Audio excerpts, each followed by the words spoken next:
गिरिजामति सहचराः प्राणाः शरीरं गृहम् Recording in progress. Recording stopped. Recording in progress. संचारः पदयोः प्रदक्षिणविधि स्तोत्राणि सर्वा गिरो यत् कर्म करोमि तत्तदखिलम् शम्भो तवाराधनम् करचरणकृतं वा कायजं कर्मजं वा श्रवणनयनजं वा मानसं वा पराधं विहितमविहितं वा सर्वमेतत् क्षमस्व जय जय करुणाब्धे श्रीमहादेव शम्भो जय जय करुणाब्धे श्रीमहादेव शम्भो जय जय करुणाब्धे श्रीमहादेव शम्भो। धन्यवाद। Thank you, Ms. Pragya. I, Dr. Ashish J, welcome you in the 6th day of the certificate course on Bharatiya Kalaganana, organized by the Department of Vedanga Jyotisha, Ratnagiri Sub-Center, Kavikulu Guru Kalidasa Sanskrit University, and Department of Sanskrit, Gokade Joglekar Mahovidyalaya, Ratnagiri. Today, our resource person, Professor Krishna Kumar Pandey, he is Dean Faculty of Ancient Indian Science and Humanities. He is also head of the Vedanga Jyotisha department. Till today, we have covered the topics on the day one. Sir, it was the introduction, and the day two was origin and the history of Bharatiya Kalaganana. On the day 3, it was concept of Kala explained in various texts, Veda, Purana, and Ramayana and Mahabharata. Sir explained all these things. And on the next day, Kalamana, it was explained by Dr. Dinakar Marathi. And the fifth day was Yuga and Manvantara, explained by Mr. Rajat Gautam. The knowledge is like an ocean, which is not easy for a human being to see it completely, the other corner of it. Shuka Maharishi summarized this knowledge in a week for the public. It became very famous in the name of Bhagavata Mahapurana. Just like that, today Professor Pandey sir is here to explain the vast topic Panchanga in an hour. I request sir to enlighten us with this knowledge. Please, sir.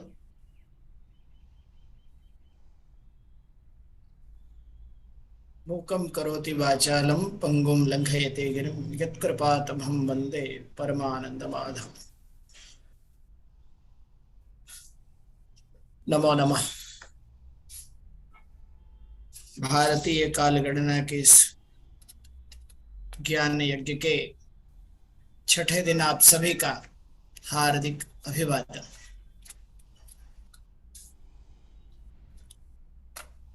जिस प्रकार रसों में षड्रस की महत्ता है, वैसे ही ये छठा दिन आपके लिए रसमय और ज्ञानमय हो, ऐसी कामना करता हूं। पिछले 5 दिनों में इस ज्ञान यज्ञ का उद्घाटन, 2 दिन भारतीय कालगणना की ऐतिहासिक और खगोलीय पृष्ठभूमि,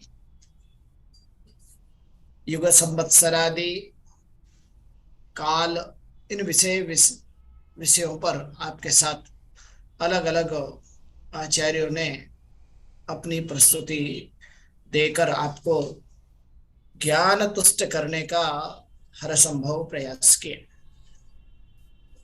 आज काल में पंचांग और तिथि, इस पर चर्चा करने के लिए मैं उपस्थित हुआ हूं। और आशीष जी, मैं स्क्रीन शेयर करता हूं।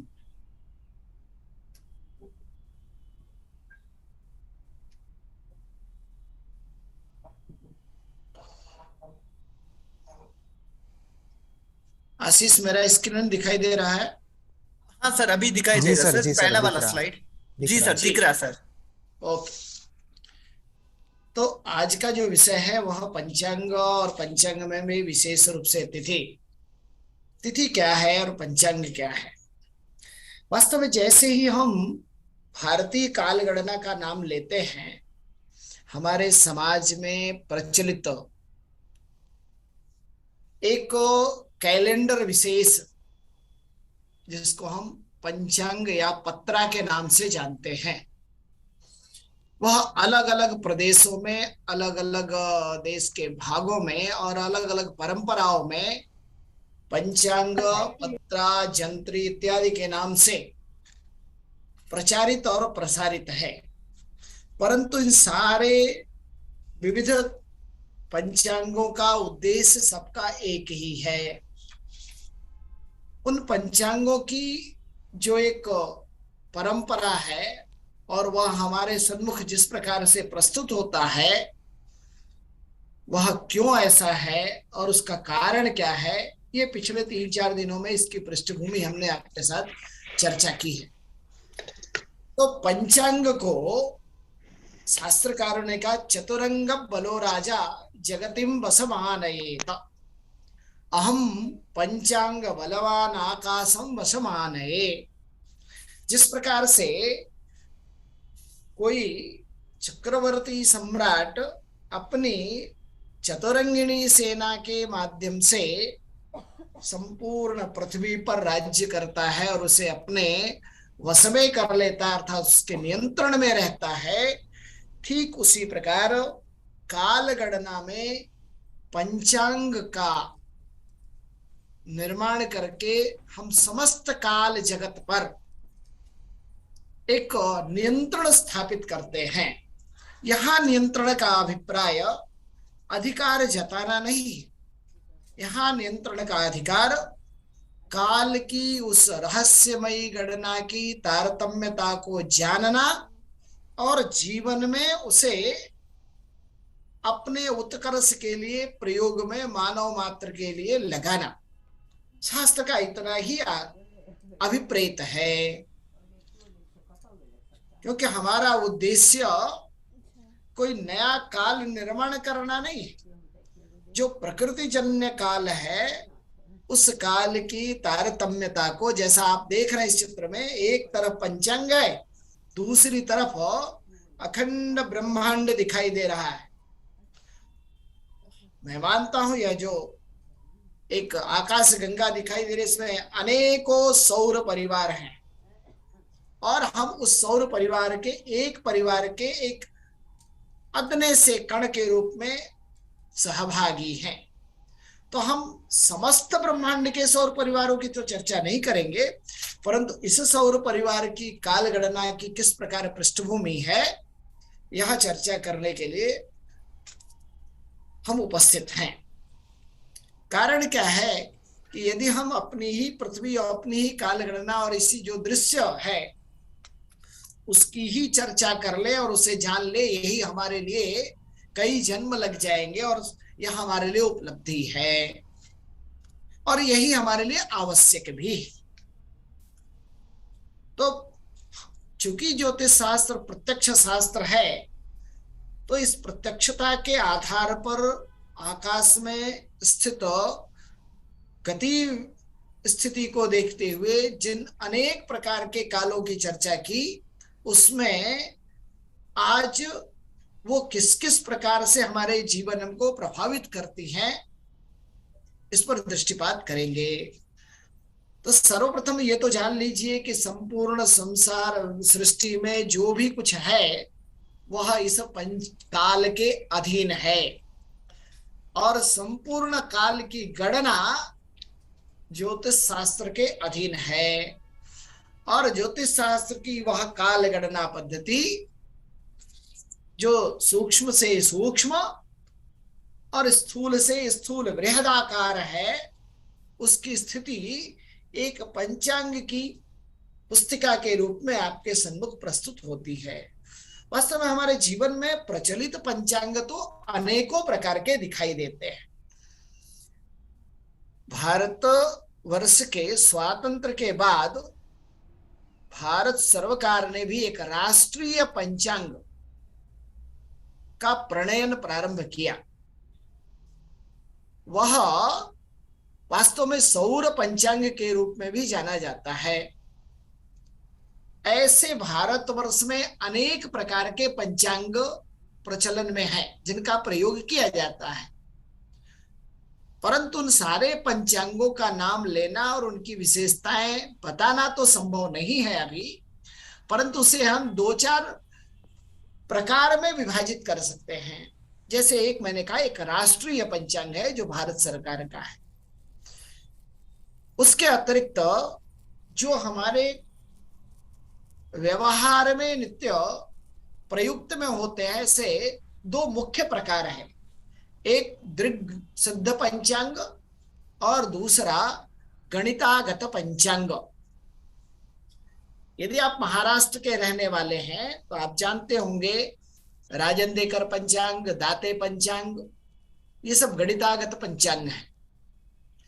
और यदि आप किसी विश्वविद्यालय में चले जाएं, जैसे संपूर्णानंद संस्कृत विश्वविद्यालय का बापूदेव पंचांग, गुजरात समाचार पंचांग, जन्मभूमि पंचांग, लाल बहादुर शास्त्री का राष्ट्रीय पंचांग, काशी हिंदू विश्वविद्यालय का पंचांग, ये सारे पंचांग दृक्सिद्ध पंचांग के अंतर्गत आते हैं।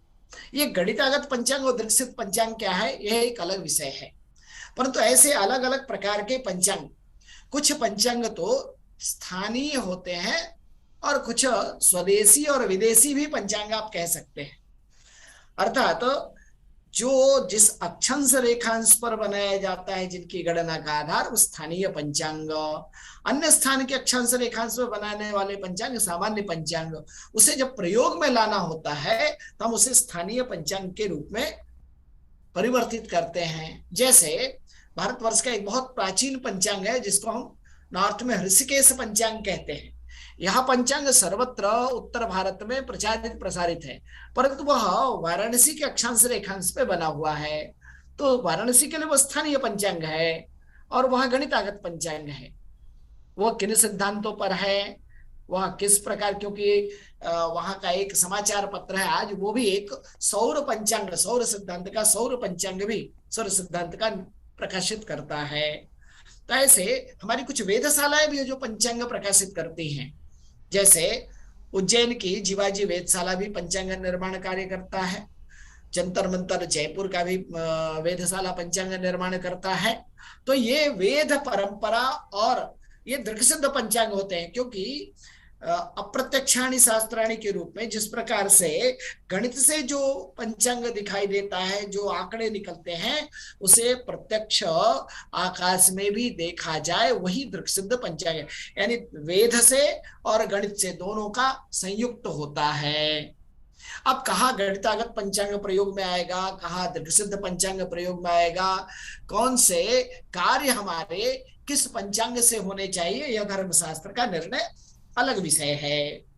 तो ऐसे अनेक प्रकार के पंचांग, जैसा अभी हमने आपसे कहा कि राष्ट्रीय पंचांग जो कोलकाता से प्रसारित होता है, और सिद्धांतों में अनेक प्रकार के गणितागत पंचांग हो, चाहे वो सौर सिद्धांत का पंचांग हो, ब्रह्म सिद्धांत का पंचांग हो, आर्यमत का पंचांग हो। और इसमें भी अगर भेद करते हैं तो कुछ सिद्धांत के आधार पर, कुछ तंत्र के आधार पर और कुछ करण के आधार पर ग्रहलाघवीय पंचांग इत्यादि भी निर्माण होते हैं। और यह हमारी परंपरा में, लेकिन सारे पंचांगों का एक ही उद्देश्य है कि यह जो प्रकृति जन्य आकाशस्थ ग्रह आदि हैं, नक्षत्र आदि हैं, उनकी काल गणना का प्रतिबिंब दिखाना, और वो सभी एक स्थान पर सामान्यतया एक रूपता में आ जाते हैं। वास्तव में पंचांगों में भेद बहुत है, वह संप्रदाय के रूप में पंचांगों का भेद है, जिस प्रकार का प्रयोजन है, अलग अलग धर्म और संप्रदाय है, उसके आधार पर पंचांगों का भेद है। परंतु अब भेद केवल हमारे क्रिया करने से होती है। जैसे उदाहरणार्थ कृष्ण जन्माष्टमी का अष्टमी तिथि सारे पंचांग एक जैसे ही गणना करेंगे, स्थान भेद से तिथि आगे पीछे होगी, परंतु अब वह जन्माष्टमी का व्रत कोई तिथि व्रत करता है, कोई रोहिणी नक्षत्र व्रत करता है, उसके आधार पर व्रत पर्व का निर्णय अलग हो जाता है। तो प्रयोजन भेद से उसका प्रयोग अलग हो जाएगा, परंतु उसके अंदर जो गणना के आंकड़े हैं वह कई रूप में, कई पंचांग औदैक अर्थात वहां के सूर्योदय काल का पंचांग बनता है, कुछ मिश्रमान कालिक अर्थात वहां के अर्धरात्रि काल का पंचांग होता है। तो ऐसे पंचांगों के अनेकों भेद, और सच पूछिए तो अगर भारतवर्ष के पंचांगों का नामकरण भी यदि आप ले तो वह सहस्राधिक नाम आपके सम्मुख आ जाएंगे। और यह तभी संभव है जब आप अनेक पंचांगों को देखेंगे तो आपको लगेगा कि इसमें क्या विविधता है, क्या सैद्धांतिक कारण है, क्या धर्मशास्त्रीय कारण भिन्नता के हैं, क्या गणना के सिद्धांत आचार्यों के भेद से है, या उनके अलग अलग औदैक मिश्रमान कालिक या पंक्ति भेद से। पंक्ति कहते हैं जिस पंचांगों में अलग अलग समय के ग्रह दिए रहते हैं, तो ये पंक्ति भेद से भी कुछ पंचांग नित्य पंक्ति वाले हैं, कुछ साप्ताहिक पंक्ति वाले हैं, कुछ पक्ष के 15-15 दिन के पंक्ति वाले ग्रह देते हैं, वैसे पंचांग भी हैं, कुछ मासात्मक भी हैं। और यदि जैसा मैंने लिखा है कि संप्रदाय पंचांग है तो इसमें अलग अलग मठ और धर्म के जो संप्रदाय हैं, मत हैं, जैसे वैष्णव संप्रदाय, शैव संप्रदाय, शाक्त संप्रदाय या तंत्र शास्त्र के, ये सारे पंचांगों के प्रयोजन से थोड़े निर्माण में भिन्नता आती है, परंतु सब में जो मुख्य बातें हैं वह एक जैसी ही दिखाई देती हैं। वो किस प्रकार से स्पष्टतया दिया है कि नंदा तिथि दोनों पक्षों की प्रतिपद षष्ठी एकादशी को हम नंदा कहेंगे और यह सभी मंगल कार्यों में शुभ होती है। भद्रा तिथि द्वितीया सप्तमी द्वादशी को कहते हैं, यह मुकदमे, चुनाव, शल्य चिकित्सा इत्यादि कार्यों के लिए, व्रत जप पूजा अर्चन के लिए शुभ मानी जाती है। जया तिथियां तृतीय, अष्टमी और त्रयोदशी है, यह गायन की, विद्याओं की कला में, नृत्य की कला में यह उत्कृष्टता देती है, ऐसे कार्य किए जाने चाहिए। रिक्ता तिथि अर्थात चतुर्थी, नवमी और चतुर्दशी कोई शुभ कार्य नहीं करना चाहिए। तिथियों में मांगलिक नया कार्य, गृह प्रवेश इत्यादि व्यापार, ये सब वर्ज्य बताया गया है, रिक्ता तिथि में नहीं होनी चाहिए। पूर्णा तिथि अर्थात पंचमी, दसवीं और पूर्णिमा या अमावस्या को छोड़ दें तो यहाँ इस पंचमी तिथि में बाकी सभी मांगलिक कार्य जो सुख देने वाले हैं उन सब कार्यों को किया जाना चाहिए। अब यह यदि हम अलग अलग तिथियों के रूप में, अभी आपको यह नंदा, भद्रा, जया, रिक्ता, पूर्णा के रूप में आपने देखा, अगर इसे हम तिथियों के रूप में देखें तो प्रतिपद में देखिए यात्रा, विवाह, उपनयन और वास्तु और संस्कार आदि के सभी कर्म प्रतिपद तिथि में किए जाते हैं। द्वितीया, तृतीया, पंचमी, सप्तमी, दसवीं और त्रयोदशी में यात्रा संबंधित कार्य, विवाह संबंधी, आभूषण संबंधी, संगीत, शिल्प और विद्या का कार्य होता है। ठीक इसी प्रकार चतुर्थी, नवमी और चतुर्दशी में जो रिक्ता तिथियां हैं उसमें तो कार्य नहीं करेंगे क्या? नहीं, इसमें दंड देने का कार्य, बंधन का कार्य, शस्त्र निर्माण करने का कार्य, विष और अग्नि का निर्माण करने का कार्य किया जाता है।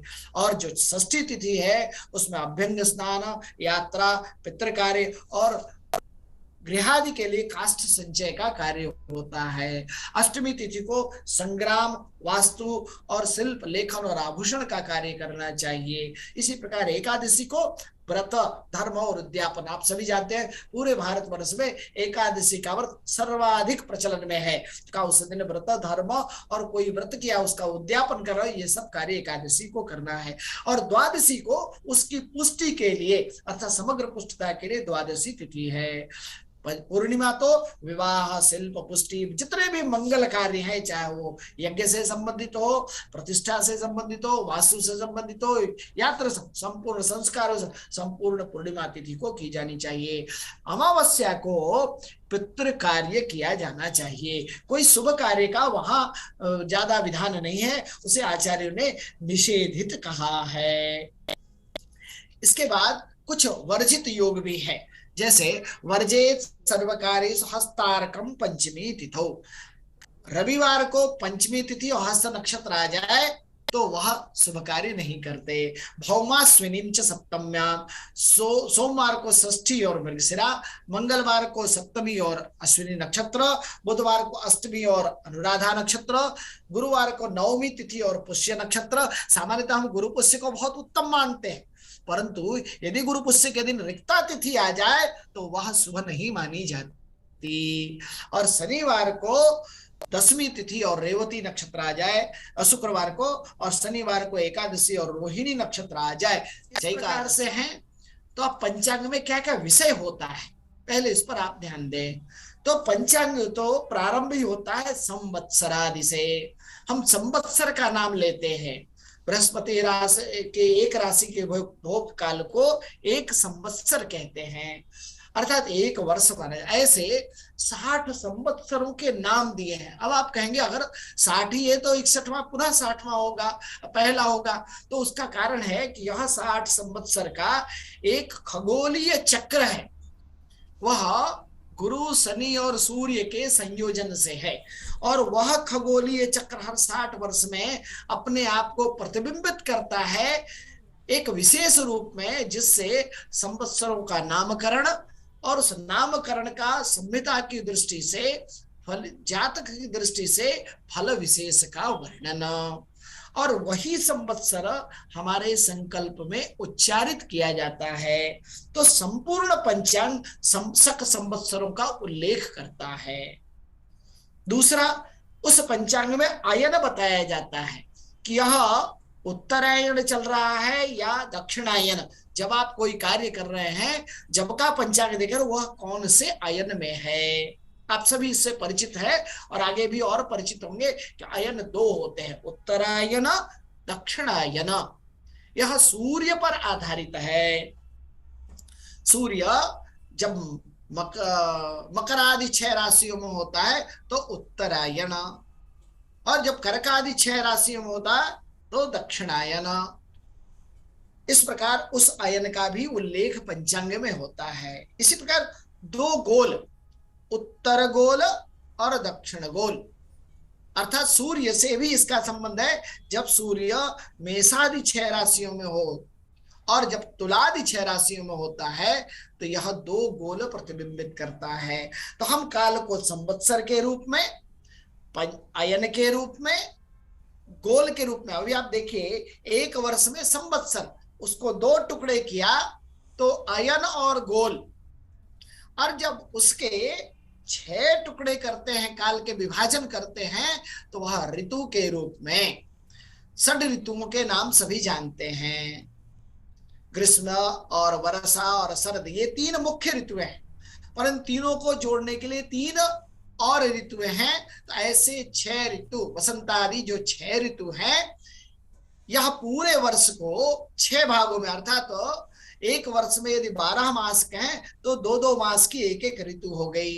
आयन गोल 6-6 मास का हो गया। संवत्सर एक वर्ष का 12 मास का हो गया। और उसी संवत्सर के और सूक्ष्म विभाग करते हैं जो पंचांग उल्लिखित करते हैं, जिसको हम मास कहते हैं, और वह 12 मास के रूप में उल्लिखित होता है। तो ऋतुएं भी पंचांग के लिखने मात्र से नहीं चलती है। आयन, गोल, ऋतु और मास, ये संपूर्ण आकाश के चित्र हैं। जब मास की चर्चा आएगी तो आपको बताया जाएगा कि यह 12 ही मास क्यों हैं, इनके चैत्र आदि 12 नाम ही क्यों पड़े, और इस मास की गणना किस प्रकार से आकाश के आधार पर की गई। यह मास को और सूक्ष्म विभाजन किया तो हर पंचांग में पक्ष का उल्लेख होता है। ये 2 पक्ष हैं, और यह पक्ष भी आकाशस्थ ग्रहों को प्रतिबिंबित, आकाशस्थ स्थिति को प्रतिबिंबित करते हैं, जिसको हम शुक्ल पक्ष और कृष्ण पक्ष के नाम से जानते हैं। आप सभी सामान्य रूप से जानते हैं कि चंद्रमा का जो उजाला जब बढ़ता है तो वह शुक्ल पक्ष, और जब उसकी कलाएं कम होने लगती हैं वह कृष्ण पक्ष के रूप में। तो एक पंचांग, संपूर्ण पंचांगों का लक्षण है कि उसमें संवत्सर का वर्णन, अयन का वर्णन, गोल का वर्णन, ऋतुओं का वर्णन, मास का वर्णन और पक्ष का वर्णन होगा। इसके साथ साथ क्या है, उसमें दिनमान, प्रत्येक दिन कितने होरा की है, कितने कला की है, घटी पल की है, सूर्योदय कब हो रहा है, सूर्यास्त स्थान का कब हो रहा है, ग्रहों की स्पष्ट स्थिति क्या है, किस राशि अंश कला विकला में कौन कौन से ग्रह हैं, उन ग्रहों की गति क्या है, वो ग्रह वक्री हैं, मार्गी हैं, तीव्र शीघ्रगामी हैं, अष्टधा गतियों का उल्लेख, और उससे भी ज्यादा जो कार्य करने के लिए आवश्यक है वह लग्न सारणी, 12 लग्नों का उल्लेख भी पंचांग करते हैं।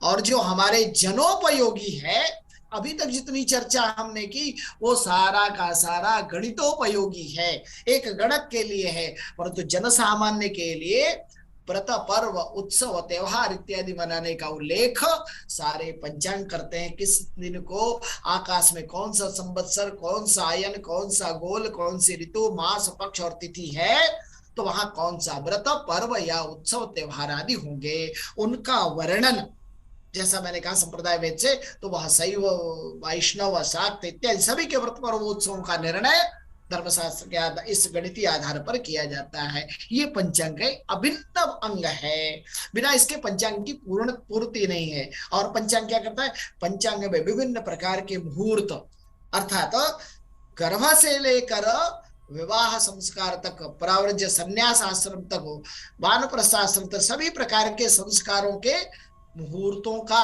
उनका काल निर्णय करना, वास्तु का काल निर्णय करना।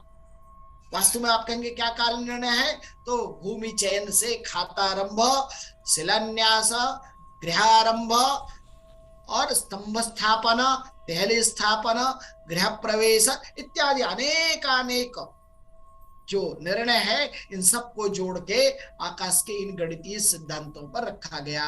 यात्रा आदि विभिन्न प्रकार की, चाहे वो धार्मिक यात्रा हो, राजकीय यात्रा हो या शैक्षिक यात्रा हो, विभिन्न प्रकार के जीवन में अलग अलग यात्राओं के मुहूर्त दिक्सूल आदि के आधार पर, नक्षत्र आदि के आधार पर, नक्षत्र शूल, वार शूल इत्यादि के आधार पर भी चर्चा की। ये सारे अभिन्न विषय किसी संपूर्ण पंचांगों में आपको अधिकाधिक ये विषय प्राप्त होंगे।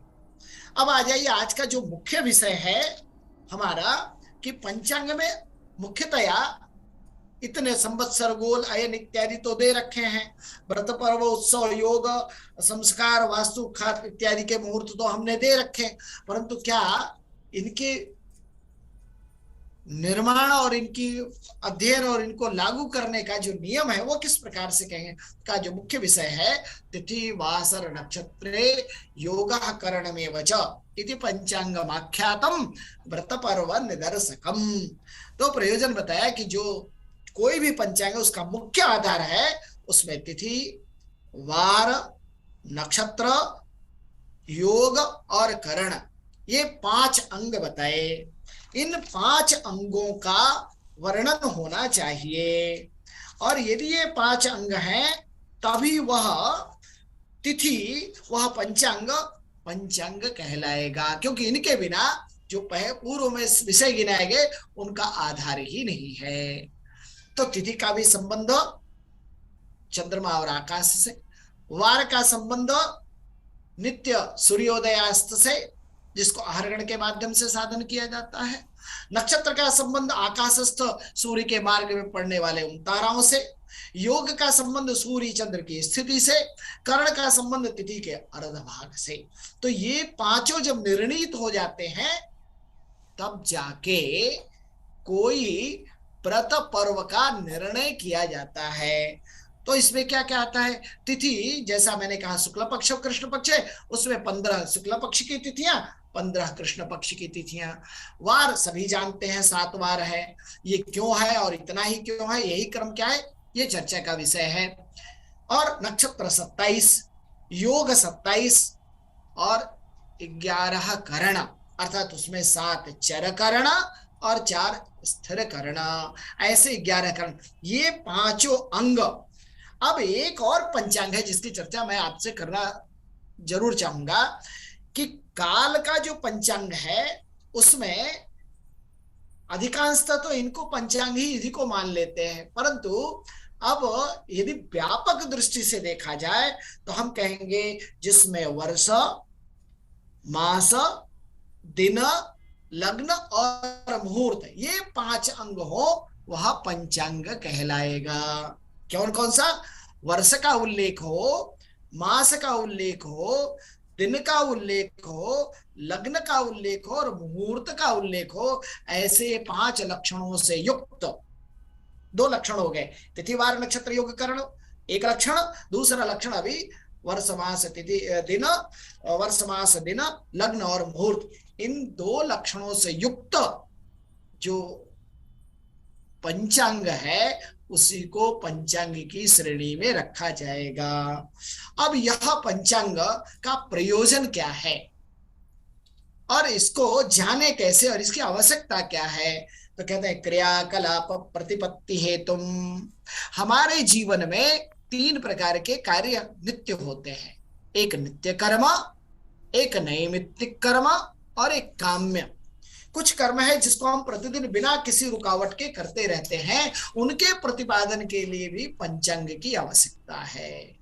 नैमित्तिक कर्म, अच्छा किसी निमित्त मात्र से यदि कर्म करना है, जैसे आज अध्यापन करने का एक निमित्त है, इसके कर्म करने के लिए एक मुहूर्त चाहिए, दिन चाहिए, समय चाहिए, वह निमित्त मात्र है। और काम्य कर्म, हमें कोई इच्छा है, कुछ प्राप्ति करने की इच्छा है, विद्या ज्ञान प्राप्ति करने की इच्छा है, हमें अश्वारोहण करने की इच्छा है, गजारोहण करने की इच्छा है, बड़े प्रासाद निर्माण करने की इच्छा है, संतान की इच्छा है, विवाह, ऐसे काम्य कर्मों को करने के लिए भी मुहूर्त की आवश्यकता है जो पंचांग उपलब्ध कराता है। तो पंचांग के उन आधारों पर हमारी संपूर्ण श्रुति स्मृति पुराणोक्त संपूर्ण क्रियाएं, जो जीवन की दैनिक क्रियाएं हैं वह, और जो नैमित्तिक क्रियाएं हैं और जो काम्य क्रियाएं हैं, उसका प्रतिपादन बिना काल के संभव नहीं है। और क्या है? तो ये तो आचार्य अनंत दैवज्ञ ने मुहूर्त चिंतामणि में ही कहा था, क्रियाकलाप प्रतिपत्ति हेतु संक्षिप्त सारार्थ विलास गर्भम। अब इसको गणितीय दृष्टि के, गणित के आचार्य, ये तो मुहूर्त के आचार्य ने कहा, गणित के आचार्य कहते हैं दृक्तुल्यताम सिद्धैस्तैरिह पर्व धर्म नय सत्कार्यादिकम त्वादिशेत। पंचांग में दृक्तुल्यता, दृक्तुल्यता क्या है? गणित से जो आए, आकाश में जो देखा जाए, ये दोनों को दृक्तुल्य कहेंगे। जैसे गणित से ग्रहण आ गया, आकाश में भी ग्रहण दिखाई देना चाहिए। गणित से पूर्णिमा आ गई, आकाश में भी पूर्णिमा दिखाई देनी चाहिए। गणित से चित्रा नक्षत्र पे चंद्रमा आ गया, आकाश में भी चित्रा में चंद्रमा दिखाई देना। तो इसको कहते हैं दृक्तुल्यता, अर्थात गणित और दृश्य दोनों की तुल्यता हो जाए। तो ऐसे दृक्तुल्य में सिद्ध किया हुआ जो पंचांग है, उससे क्या निर्णय होगा? कहा पर्व, विभिन्न प्रकार के पर्व, जैसे अभी मकर संक्रांति की चर्चा, मकर संक्रांति है, सूर्य की 12 संक्रांतियों का, अमावस्या, पूर्णिमा इत्यादि ये सारे पर्व। और धार्मिक कृत्य, क्योंकि वेदों में हमारे मनुष्य द्वारा किए जाने वाले कार्यों का उल्लेख है। उन धार्मिक कार्यों को, धार्मिक मतलब केवल हिंदू धर्म मुस्लिम धर्म ऐसा नहीं समझिए, धार्मिक कृत्य का जो मनुष्य के जीवन में धारण किया गया जो कर्म है, जो आवश्यक है उसके लिए, वो सब धर्म है, जो उसके कल्याण के लिए वेदों ने बताया है, पुराणों ने, स्मृतिकारों ने, शास्त्रकारों ने बताया, उनका न्याय, नीति का कार्य, सतकार्य, और संपूर्ण वो कार्य जो सबके उत्कर्ष का कारण बने, इन सब का आदेश करने के लिए पंचांग का निर्माण आवश्यक है। अब यह पंचांग का निर्माण, जैसा मैंने कहा कि यह निर्माण आवश्यक है, तो क्या गणित वाले भी इस विषय को समझते हैं क्या? तो आचार्य भास्कर ने इसके लिए एक बहुत अच्छा श्लोक लिखा। यात्रा विवाहोत्सव जातकादौ खेटै स्फुटैरेव फलस्फुटत्वं स्यात् प्रोच्यते तेन नभश्चराणां स्फुट क्रियादृक् गणितैक्य कृद्या। कहते हैं यात्रा, विवाह, उत्सव और जातक के जितने फलित के विषय हैं, किसी जातक शास्त्र के विषय हैं, चाहे जन्म कुंडली से हो या उसका फलादेश का विषय हो या उसके दशा इत्यादि का वर्णन हो, यह सब खेटै स्फुटै रिव फल स्फुटत्वम, स्पष्ट ग्रह से ही साधन किया जा सकता, और वह स्पष्ट ग्रह पंचांग में गणित के द्वारा लाया जाता है, और वह स्पष्ट ग्रह दिखाई देता है आकाशस्थ में। तो यह नभश्चराणाम, यह आकाश में चलने वाले जो ग्रहादि हैं, स्थित जो नक्षत्र आदि हैं, सूर्य आदि ग्रह हैं, ये संपूर्ण क्रियाओं को, यात्रा विवाह को केवल 2 लक्षण दिए, क्योंकि सारे संस्कारों में विवाह संस्कार सबसे मुख्य संस्कार माना गया, जो सृष्टि का कारक है, और यात्रा तो हमें जीवन भर करनी ही है। तो इन सब और जातक के विषय, इन सब का विशेष रूप से उल्लेख भास्कर करते हुए कहते हैं, उनको करने मात्र से इस सब की सिद्धि केवल पंचांग के द्वारा ही हो सकती है। अब कहा ठीक है, तो पंचांग हमने खरीद लिया, पंचांग देख लिया और हमने कार्य करना प्रारंभ कर लिया। उसमें भी थोड़ा सा आचार्य ने आक्षेप लिया, नहीं नहीं इतने से नहीं होगा, दृक्तुल्यताम कहा ना, आपने जो देखा वो देखना भी है आकाश में। इसलिए कहा तिथ्युत्पत्तिं न जानन्ति ग्रहाणां नैव साधनम परवाक्येन वर्तन्ते ते वै नक्षत्र सूचकाः। का तिथ्युत्पत्तिं न जानन्ति, का तिथि क्या है ये पंचांग में देख करके वो बता तो रहा है, लेकिन तिथि की उत्पत्ति कैसे हुई, तिथि आकाश में कैसे देखा जा सकता है, ग्रह कैसे साधन किए जा सकते, ये उसे नहीं पाता। पर वाक्य न प्रवर्तन्ते, दूसरे के द्वारा लिखी हुई बात को केवल जानता है। ऐसे दैवज्ञों को, ऐसे काल गणना के विशेषज्ञों को नक्षत्र सूचक कहा है आचार्य ने। अर्थात आपको कहा कि केवल फल मत जानिए, आपको उसकी सारी प्रक्रिया जाननी होती है। क्यों? तो नक्षत्र सूचक को बहुत निंदित माना गया। का नक्षत्र सूची खलु पाप रूपो हेय सदा सर्वसु धर्म कृत्ये ज्योतिर ज्ञानंच यो वेद स याति परमाम गतिम। कहा केवल पत्र में पंचांग में लिखे हुए तिथि इत्यादि को जान लिया और हम विशेषज्ञ बन गए, कहने नहीं, यह तो पाप रूप है, आपने अधूरा जाना।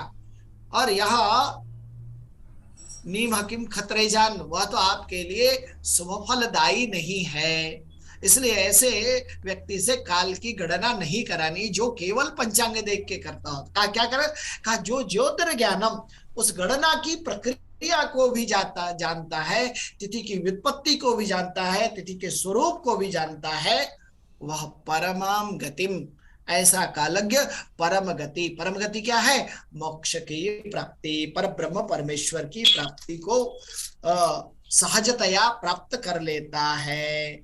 ऐसे महत्वपूर्ण कालगणना पंचांग का विषय शनिरोहिणी च, तो यह किसी भी शुभ कार्यों में सर्वथा त्याज्य बताया है।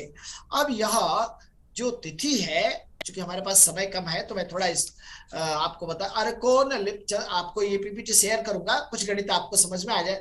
अर्कोन चंद्र लिप्ताभ्यस तिथियो भोग भाजिता गतागम्याश्च षष्ठिग्ना नाड्यो भुक्त्यंतरो धृता। कहा अभी जितना आपने तिथि के बारे में बहुत से उपयोग तो बता दिए, लेकिन तिथि आएगी कैसे? कहा एक चांद्रमास में सूर्य और चंद्रमा का जो अंतर है वो 21,600 कला का होता है। एक चांद्रमास में 30 तिथियां हैं। अब इस 30 तिथि का यदि उसमें भाग देंगे तो एक तिथि का मान 720 कला आ जाएगा। यही चंद्र और सूर्य का जो कलात्मक अंतर है उसका एक उदाहरण मैंने यहां दिया है। इससे गत तिथि और वर्तमान तिथि गणित के रूप में आ जाएगी। तो इसको शुक्ल पक्ष की प्रतिपदा से उसका की गणना की जाती है। इस प्रकार से तिथि का साधन हम कर सकते हैं। अब तिथियों के भेद कितने हैं? कहा तिथि भी 3 प्रकार की आएगी, शुद्धा तिथि, क्षय तिथि और वृद्धि तिथि। यस्याम वारस्य पूर्ति स्यात् सा शुद्धा तिथि उच्यते। अगर किसी एक सूर्योदय काल से में एक तिथि का उदय होता है वो शुद्ध तिथि कहलाती है। और अगर किसी तिथि में कोई सूर्योदय न हो, अर्थात सूर्योदय के बाद तिथि प्रारंभ हुई, अगले सूर्योदय के पहले वो तिथि समाप्त हो गई, अर्थात वो 2 पूर्वत्व में क्षयाख्य स्यात्, वह क्षय तिथि कहलाएगी। और अगर किसी तिथि में 3 दिन लगातार हो तो उसे वृद्धि तिथि कहते हैं। तो यस्याम वारस्य पूर्ति सा शुद्धा तिथि उच्यते। पूर्वत्य भावे क्षयाख्य स्यात् पूर्ति द्वित्वे अग्रिमाधिका, वो अधिक तिथि या वृद्धि तिथि कहलाती है। शुद्धा सर्वत्र संग्राह्या, शुद्ध तिथि तो सभी कार्यों में ग्रहण की जाती है। त्याज्या क्षय तिथि का त्याग कर देना चाहिए। एवं बुद्धि ही स्वबुद्धयो भी ज्ञात्वा कार्य। अब आपके वृद्धि तिथि में क्या है? तो वृद्धि तिथि में मध्य का जो वृद्धिगत है, मध्य का तिथि त्याग करके उसके पूर्व और पर के तिथियों का ग्रहण करना चाहिए। दरस सूर्येन्दु संगम, यह अमावस्या में सूर्य और चंद्रमा के अंतराभाव से यह तिथि उत्पन्न होती है। नमश्चंद्रो दृश्यते यस्याम सा अमा, का इसमें जो अमावस्या है, जब चंद्रमा दिखाई न दे उसी को हम अमावस्या कहेंगे। अब ये प्रश्न उठता है कि ये जो अंतर लिया, यह अंतर 3 प्रकार का हो गया। आकाश में तो पूर्वापर, याम्योत्तर और ऊर्ध्वाधर अंतर दिखाई देगा। तो गणित वालों के लिए जानकारी रखनी चाहिए कि यह जो तिथि का अंतर है सूर्य चंद्र का, यह पूर्वापर अंतर है, जिसको खगोल की दृष्टि से नाड़ी वृत्तीय अंतर कहते हैं। अब आप कहेंगे जब अंतर वह पूर्वापर अंतर है तो इसको एक कैसे कहेंगे? तो जैसे दर्पण में हमारे साथ कोई खड़ा है, वो दर्पण में भी एक साथ दिखाई देगा, जबकि हमारे और उसके में पूर्वापर अंतर बहुत होगा। तो ऐसे ही आकाश में सूर्य चंद्र का अंतर देखा जाना चाहिए। उसके अतिरिक्त बाण वृद्धि रसक्षय, तिथि कितनी छोटी और कितनी बड़ी होगी, यह गणित के पंचांगों में भू केंद्रीय तिथि 54 घटी से लेकर 65 घटी तक बाण वृद्धि औसत मान है 60 वैसे एक तिथि। अब यहाँ पंचांग का महात्म्य, यह पंचांग जानने से फल क्या मिलेगा? प्लीज चंद्रभूषण व्यास जी, धन्यवाद। अब पंचांग का महात्म्य थोड़ा सा इसके बारे में जानिए। जब तक हम प्रयोजन नहीं जानते हैं, हमारा फल प्राप्ति का अर्थ नहीं समझते, तब तक हम उसमें प्रवृत्त नहीं होते। कहा तिथिश्च श्रियम् आप्नोति वाराद आयुष्य वर्धनम नक्षत्राधरते पापम योगाद रोग निवारणम करणात् कार्य सिद्धिश्च पंचांग फलमुच्यते। कहा ये जो 5 अंग बताया, तिथि वार नक्षत्र योग करण, कहा यदि आप तिथि का नाम लेने मात्र से, दर्शन मात्र से, गणना मात्र यदि आप जानते हैं, श्रेयम आपनोति, आप श्री वृद्धि होगी आपके जीवन में। और वार के जानने से आयुष्य वृद्धि, वार की गणना जानने से, नक्षत्र के दर्शन और नक्षत्र गणना जानने से पापात रोग निवारणम, वह रोग का निवृत्ति होती है, बाधाएं दूर होती हैं। इसीलिए आपने देखा हो व्यवहार में, ये मैं नहीं कर रहा हूं, कहते हैं ना किसी के पास कोई कठिनाई तो कहते हैं नक्षत्र शांति करिए। नक्षत्र शांति समस्त पापों का विनाश कर देती है। और करणात् कार्य सिद्धि, कर्ण को जानने से कार्य सिद्धि प्राप्त होती है। योगा नक्षत्र से पाप का विनाश, योग से रोग का विनाश, और कर्ण से कार्य सिद्धि होती है। ये पंचांग का एक सामान्य फल सर्वत्र सबको प्राप्त है। यानी आज आपने जो पंचांग सुन रहे हैं, कम से कम ये 5 फल तो आपको स्वतः ही मिल गया, और आपको बताते बताते मुझे भी प्राप्त हो गया। तो तिथि से लक्ष्मी प्राप्ति, वार से आयु वृद्धि, नक्षत्रों से पापों का नाश, योग से रोग निवृत्ति। अब यही तिथि वार नक्षत्र योग करण सभी को विष्णुमय कहा है। आप सभी ने सत्यनारायण की कथा सुनी, वो कहते हैं काल मैं हूं, अर्थात ये जो 5 काल के अंग हैं, इस अंग से जो स्वरूप बनता है, एक सृष्टि होती है, उन्हीं का नाम है विष्णु। और विष्णु का नाम लेने तो आप सभी जानते हैं, नारायण नारायण कहने से मुक्ति प्राप्त होती है, सदगति प्राप्त होती है। अब आ जाइए तो जो हमने नक्षत्र सूची आपको कहा कि तिथि की व्युत्पत्ति जाननी चाहिए, तो यदि आज आपको हम तिथि के बारे में नहीं बताएंगे तो आप अधूरे रह जाएंगे। तो तिथि क्या है इसको जानिए। तनोति विस्तारयति चंद्रकला। तिथि शब्द की उत्पत्ति होती है चंद्रकला से। तिथि शब्द तनोति धातु निष्पन्न।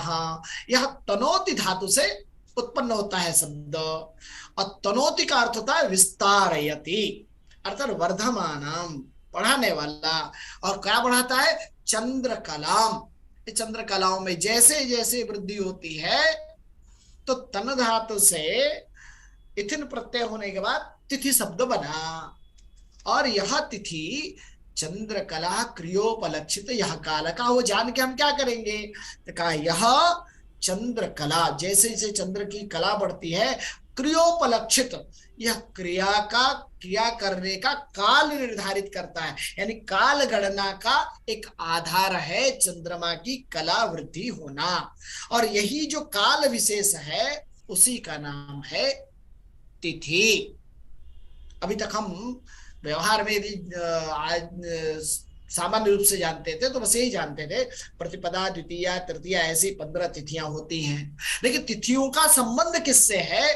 तो आज आपको हम गर्व के साथ कहना चाहते हैं कि भारतीय परंपरा में ऋषियों ने इसका संबंध चंद्रमा की कला से रखा है। और उस कला का ज्ञान इसलिए किया कि वह क्रियाओं को संपादित कर सके उसने काल में। तो ऐसी एक जो बृहदाकार घड़ी है हमारी आकाश में, उसमें तिथि पहले उत्पन्न हुई। अब तिथियों का आधार क्या है? कहा संख्याओं की गणना, कैसे कैसे कला बढ़ रही है। 16 कलाएं हैं चंद्रमा की, और उनका खगोलीय आधार क्या है, किस आधार पर। अब आगे चलेंगे तो संहिता इत्यादि में तो उसके चंद्रकला बढ़ने के श्रृंग पर भी विचार है। उत्तर श्रृंग, दक्षिण श्रृंग, कौन सा श्रृंग ऊर्ध्व आराधा है, उसका फल हमारे संसार पर क्या पड़ता है। तो खगोलीय आधार और दृश्य स्थिति। यदि हम कहते हैं पूर्णिमा का चंद्र में 16 कला का, तो आकाश में पूर्णिमा का चंद्र दिखाई देगा। अमावस्या है तो चंद्र का अभाव दिखाई देगा। अष्टमी का चंद्रमा है तो अर्ध चंद्रमा दिखाई देगा। यह सब केवल दृश्य नहीं, यह गणित से भी जिस शास्त्र में गणना किया गया वह काल शास्त्र है। ऐसे चंद्र का जो कलात्मक का 2 प्रकार की गणना हो, एक कलात्मक गणना और एक कालात्मक गणना। कलात्मक बताओ 16 कलाओं के रूप में गणना करते हैं, और कालात्मक के रूप में हम अहोरात्र के रूप में, तिथि के रूप में गणना करते हैं। और यह इसे हम या यूं कहें कि यह अंशात्मक रूप में गणना होती है, और दूसरा नाड्यात्मक या घट्यात्मक रूप में गणना होती है। अब ये जो दूसरे श्लोक का थोड़ा वर्णन किया, अर्काद विनिसृतः प्राचीन यद्यात्याह शशि तच्चांद्रमान अंशस्तु केया द्वादशभिस्तिथि। अब कहा ये तिथि उत्पन्न कैसे होती है? जैसे पहले दिन हमने चर्चा की थी, लंका नगरयाम उदयाच्य भानो तस्यैव वारे प्रथम, वहां सूर्य चंद्र एक ही साथ थे, एक ही राशि अंश कला विकला पे थे, अर्थात अमांत था। वहां से चंद्रमा की गति तीव्र होने के कारण वह सूर्य से संयोग करने के बाद आगे बढ़ता है। तो जैसे जैसे 12 अंश उसी राशि में पूर्व दिशा की ओर आगे बढ़ता है, तो वह एक तिथि के रूप में, एक दिन के रूप में, और यह दिन क्या है? चांद्र दिन, इसे ही तिथि कहते हैं। और यह चांद्र दिन के रूप में बढ़ने लगता है। तो यह एक किसी आचार्य ने कहा, कालेन यावता चैका कला चंद्रस्य पूर्यते। जितने काल में चंद्रमा अपनी एक कला पूर्ण करता है, शुक्ला व यदि वा कृष्ण, शुक्ल पक्ष में वृद्धि के रूप में या कृष्ण पक्ष में ह्रास के रूप में, तावत कालात्मिका तिथि, उतने ही काल तक वह एक तिथि कहलाती है। तो अंशात्मक रूप से वह तिथि सूर्य और चंद्र के 12 अंश के अंतर को प्रदर्शित करता है। घट्यात्मक रूप में वह कम अधिक हो सकता है। इसकी चर्चा आगे मैं करूंगा। इसके बाद पक्ष तथा तिथियों के नाम। अब देखिए, अभी जो हमने कहा एक एक कला बढ़ रही, तो कितनी तिथियां उत्पन्न होंगी। अब हमने कहा वृद्धि होते हुए शुक्ल पक्ष और ह्रास होते हुए कृष्ण पक्ष। तो अमावस्या के बाद जो सृष्टि शुक्ल पक्ष से प्रारंभ हुई, जैसे हम संवत्सर प्रारंभ करते हैं तो चैत्र शुक्ल प्रतिपदा से मास प्रारंभ हो गया, तो अमावस्या के बाद प्रतिपदा से लेकर पूर्णिमा तक, अर्थात सूर्य से 12-12 अंश दूरी बनाते बनाते जब तक चंद्रमा 180 अंश दूर नहीं हो जाता, तब तक यह 180 अंश की जो दूरी है वह शुक्ल पक्ष कहलाती है। और जब 180 पूर्ण कर लेता है वह पूर्णिमा तिथि हुई। और ठीक वहां से 12-12 अंश सूर्य की ओर अग्रसर होते हुए वह जब कलाहीन हो जाता है तब वह अमावस्या कहलाता है, और तब चंद्रमा दिखाई नहीं देता हमें, उसे हम कृष्ण पक्ष कहते हैं। तो ऐसे तिथियों के आधार पर, वृद्धि के आधार पर शुक्ल और ह्रास के आधार पर कृष्ण, ऐसे दो पक्ष तिथियों के आधार पर उत्पन्न होते हैं। अब क्रियाकलाप में बहुत से हमारी जो क्रियाएं हैं, कुछ क्रियाएं शुक्ल पक्ष में वर्णित हैं, कुछ कृष्ण पक्ष में वर्णित हैं। तो अब इन तिथियों के नाम क्या होंगे? जो 12-12 अंश का भाग होगा उनका आचार्यों ने 12 अलग अलग नाम दिए। क्या? पहला 12 अंश प्रतिपदा, दूसरा 12 अंश द्वितीया, तीसरा 12 अंश तृतीया, चौथा 12 अंश चतुर्थी, पांचवा 12 अंश पंचमी, छठा 12 अंश षष्ठी, सप्तवा 12 अंश सप्तमी। अर्थात संख्या के नाम पर ही उन तिथियों के नाम है। अष्टमी, नवमी, दशमी, एकादशी, द्वादशी, त्रयोदशी, चतुर्दशी।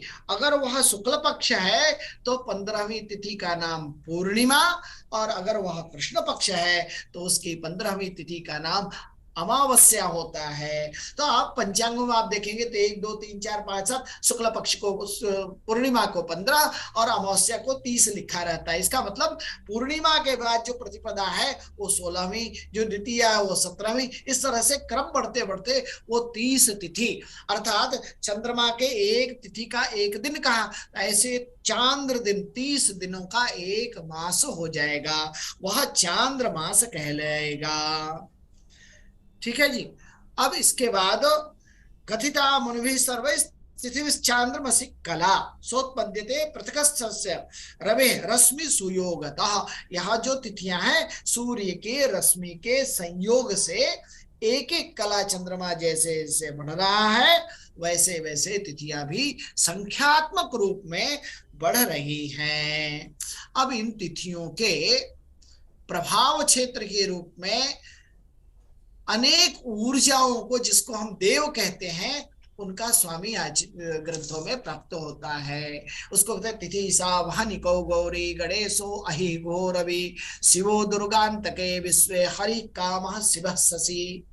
अब कहते हैं प्रतिपदा का जो स्वामी है, यानी चंद्रमा के पहले एक कला के तिथि का जो स्वामी है वह अग्नि, द्वितीया का स्वामी ब्रह्मा, तृतीया का स्वामी गौरी। ये सारी शक्तियां हैं, ये ऊर्जाएं हैं जिसको हम देव रूप में जानते हैं। चतुर्थी का स्वामी गणपति, पंचमी का स्वामी शेषनाग, षष्ठी का स्वामी कार्तिकेय, सप्तमी का स्वामी सूर्य, अष्टमी का स्वामी शिव, नवमी का स्वामी तिथिसा वहनिको गौरी गणेशो अहि गुहो रवि। एक सेकंड।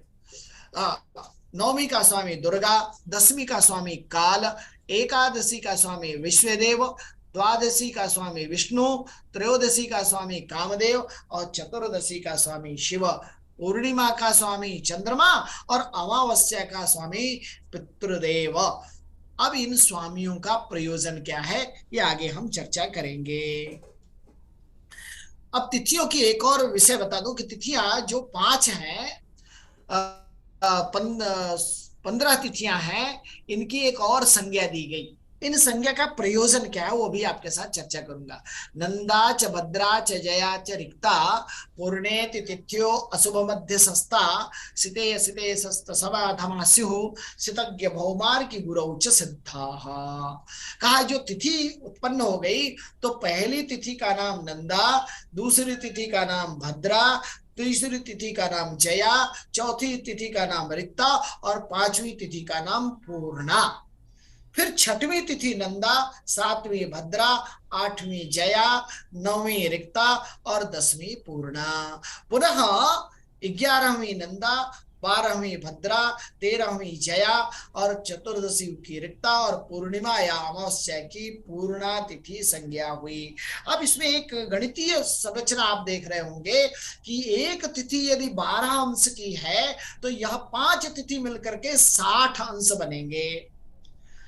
तो ऐसे 30 तिथियों में 6 भाग हो गए, नंदा भद्रा जया रिक्ता के 6 आवृत्ति हो गई, अर्थात 60-60 अंश के। अब ये क्या है, इसको यदि आप खगोलीय दृष्टि से देखेंगे तो यदि किसी वृत्त, रेखा गणित कहता है किसी वृत्त के केंद्र में यदि आप 60-60 अंश के कोण बना दें तो जो परिधि पर रेखाएं प्राप्त होंगी सभी समबाहु आकृति बनेगी। तो 60-60 अंश के षडाकृति से जो आकृति बनी वह तिथियों की एक एक पुंज, एक एक समूह को प्रतिबिंबित करती है। तो कहा यह जो नंदा भद्रा जय रिक्ता है यह नामानुरूप है। नंदा नाम आनंद देने वाली, भद्रा कल्याणकारिणी, जया विजय प्रदान करने वाली, रिक्त जया नाम उत्कर्ष उत्कृष्टता और रिक्ता नाम खाली और पूर्णा माल संपूर्णता देने वाली। अर्थात वो चंद्रमा की कलाएं नंदा से प्रारंभ होकर पूर्णा तक आती हैं और वहां आते आते वो 60 डिग्री का कोण बनाती हैं, सूर्य से 60 अंश दूर हो जाती हैं। अगले 60 अंश के लिए पुनः यही आवृत्ति होती है और तीसरे 60 अंश के लिए पुनः यह आवृत्ति होती है। तो इसके लिए आचार्य कहते हैं शुभ अशुभ मध्य सस्ता। यदि यह शुक्ल पक्ष की पहली नंदादि प्रतिपद षष्ठी, प्रतिपद द्वितीय, तृतीय और पंचमी तक जो पहली आवृत्ति है उसकी जो नंदा से रिक्ता है वह अशुभ संज्ञक है। जो दूसरी आवृत्ति होगी वह मध्य फल देने वाली होगी और जो तीसरी आवृत्ति होगी अर्थात एकादशी से लेकर पूर्णिमा तक वह प्रशस्त होगी, उत्तम, अर्थात चंद्र की कला वृद्धिगत है, अत्यधिक प्रभावशाली है। जैसा मैंने पहले दिन ही कहा था कि इस काल का संबंध हमारे शरीर से है। तो चंद्रमा मन है तो मन में जितनी उजाला होगा, जितना ज्ञान का प्रकाश होगा उतना ही शुभ कार्य होगा। ठीक इसके विपरीत सिते असिते सस्त समाधमास्यु, कृष्ण पक्ष में, कृष्ण पक्ष के प्रतिपदा से पंचमी तक की जो नंदादि तिथियां हैं वह शुभ, जो षष्ठी से लेकर दसवीं तक की नंदादि तिथियां हैं वह मध्यम और एकादशी से लेकर कृष्ण पक्ष की अमावस्या तक की जो तिथियां हैं 5 वह अंतिम आवृत्ति, चूंकि उनकी कलाएं एकदम क्षीण होने लगी और वह सूर्य के सानिध्य में जा रही हैं तो उसको कहा वह अधमा। तो अभी आपने देखा तो पूरे एक मास की 30 तिथियों में 10 तिथियां उत्तमा श्रेणी की, 10 मध्यम श्रेणी की और 10 अधम श्रेणी की प्राप्त हुई। ऐसे तिथियों से कुछ योग भी बना। देखिए अंतिम पंक्ति कह रहा सितज्ञ भौमार्गी गुरौच सिद्धाहा। सित माने शुक्र, शुक्रवार को नंदा तिथि आ जाए, जैसे आज सोमवार है, मंगलवार है, ऐसे वारों के क्रम से सोम रवि को छोड़ करके यदि शुक्रवार को नंदा तिथि आ जाए यानी प्रतिपदा आ जाए, षष्ठी आ जाए या एकादशी आ जाए तो सिद्ध योग बन जाता है। अर्थात उस कार्य में, उस काल में किया गया संपूर्ण कार्य सिद्ध होता है। और जो बुधवार को भद्रा तिथि आ जाए अर्थात द्वितीय, सप्तमी, द्वादशी और जया तिथि मंगलवार को आ जाए, रिक्ता तिथि शनिवार को आ जाए अर्की गुरु, और पूर्णा तिथि अर्थात पंचमी, दसवीं और पूर्णिमा ये गुरुवार को आ जाए तो सिद्ध योग होता है। तो सिद्ध योग क्या करता है, सिद्धा तिथि हंति समस्त दोषान, तो काल के द्वारा उत्पन्न जो अनेक बाधाएं हैं उसको वह नष्ट कर देता है। उस काल में किया गया कार्य सुख और सुभद होता है। कैसे, जैसे एकादशी का व्रत करने से संपूर्ण एकादशी यद्वद अशेष पापान, संपूर्ण पापों का नष्ट कर देता है, वैसे यह सिद्ध योग संपूर्ण दुष्फलों को नष्ट कर सफलता को प्रदान करता है। इसके अतिरिक्त तिथियों के कुछ कार्य भी बताए गए हैं, जैसे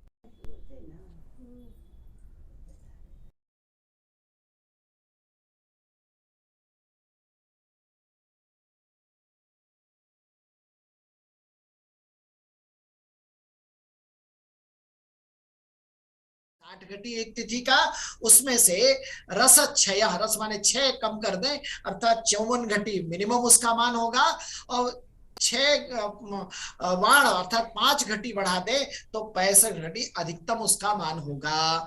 इसकी एक गणितीय विधि है। यह सूर्य चंद्र के गति पर आधारित है। सूर्य चंद्र की यदि मध्यम गति, परम गति और अल्प गति 3 प्रकार की गतियां हैं।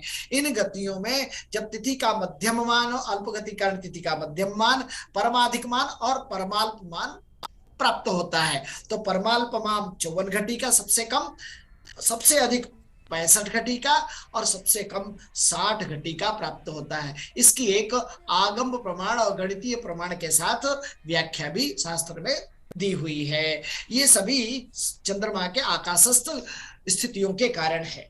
अब मैं इन सब चर्चाओं का लाभ क्या है, तो तिथि मात्र से आप देखिए, भारतवर्ष उत्सव प्रिय देश है। हमारी परंपरा ऊर्जाओं से भरपूर, उत्सवों से युक्त है। तो अभी इसकी एक झलक आपको दिखेगी कि कोई एक तिथि ऐसी नहीं है जिस दिन हम कोई उत्सव, त्योहार, तिथि और वार मिलकर के बनते हैं त्योहार न मनाते हो। कुछ का उल्लेख हमने यहाँ किया है, जैसे प्रतिपद तिथि को नव संवत्सर आरंभ, गुड़ी पड़वा प्रारंभ होता है। द्वितीया को भ्रातृ द्वितीया, यम द्वितीया का विशेष पर्व है। तृतीया को हरितालिका, गौरी व्रत, अक्षय तृतीया है। चतुर्थी को गणेश चतुर्थी है। पंचमी को नाग पंचमी, ऋषि पंचमी, लाग पंचमी, वसंत पंचमी, ललिता पंचमी, ऐसे अनेकों सभी बहुत से, यहाँ कुछ का ही वर्णन हमने किया जो सर्वव्यापक है। षष्ठी में सूर्य षष्ठी, सप्तमी को रथ सप्तमी, अचला सप्तमी, अष्टमी को श्री कृष्ण जन्माष्टमी, महाअष्टमी, नवमी को श्री राम नवमी, अक्षय नवमी, दशमी को विजयादशमी, गंगा दशहरा, एकादशी को हरिप्रबोधिनी और हरिशयनी एकादशी, द्वादशी को भीष्म द्वादशी, त्रयोदशी को शिवरात्रि, चतुर्दशी को नृसिंह चतुर्दशी, अनंत चतुर्दशी, पूर्णिमा को गुरु पूर्णिमा, शरद पूर्णिमा, रक्षा पूर्णिमा, ऐसे अनेक सारे पूर्णिमाओं के अपने महत्व है और सब उत्सवों में परिवर्तित है। अमावस्या को सर्वपैत्री अमावस्या और सबसे बड़ा पर्व जिसको दीपावली कहते हैं। ऐसे संपूर्ण तिथियों को एक समग्रता के रूप में आप देखें तो पंचांग का जो प्रथम अंग है वह प्रतिदिन उत्सव और पर्वों से भरा पड़ा है